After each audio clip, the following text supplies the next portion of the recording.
तो नमस्कार प्रणाम दोस्तों, आप लोगों को फिर से एक बार राहुल भोजपुरिया भाई यूट्यूब चैनल में स्वागत है। दोस्तों आपको बता दें कि बहुत ही बड़ी सामने खबर निकल के आ रही है कि देखिए यहाँ पे आकांक्षा दुबे जी का अंतिम संस्कार समर सिंह करते हुए दिखाई दे रहे हैं। जी हाँ दोस्तों, आपको बता दें कि आकांक्षा दुबे जी के कत्ल के बाद समर सिंह फरार हो चुके हैं और यहाँ पे ये तस्वीरें सामने निकल के आ रही है कि आकांक्षा दुबे जी के अंतिम संस्कार यहाँ पे समर सिंह करते हुए दिखाई दे रहे हैं। आप लोगों को पूरा फोटो दिख रहा होगा, ये फोटो वायरल हो रहा है काफी ज्यादा सोशल मीडिया पे। और देखिए यहाँ पे अंतिम संस्कार करते हुए नजर आएंगे आप लोगों को।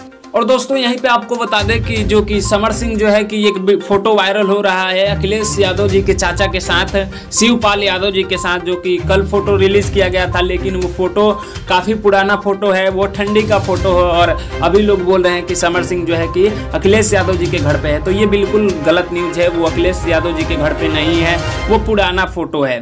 तो दोस्तों आप लोगों को पता चल गया होगा कि जो कि ये फोटो जो पोस्ट किया गया था, आदित्य यादव जी ने पोस्ट किया था, अखिलेश यादव जी की बेटी, ये काफ़ी पुराना फोटो था, उन्होंने कल पोस्ट किया है। तो ये बिल्कुल गलत फोटो रिलीज किया गया था, बिल्कुल गलत वीडियो बनाया गया है कि ये फेक वीडियो है। तो दोस्तों आप लोगों को क्या लगता है कि आकांक्षा दुबे जी के कातिल समर सिंह ही है? तो आप लोग नीचे कमेंट बॉक्स में जरूर बताइएगा। बाकी मैं सूरज पासवान, आप लोग देख रहे थे राहुल भोजपुरिया भाई। मिलते हैं आप सभी से जल्दी नेक्स्ट अपडेट वीडियो में, तब तक के लिए जय हिंद।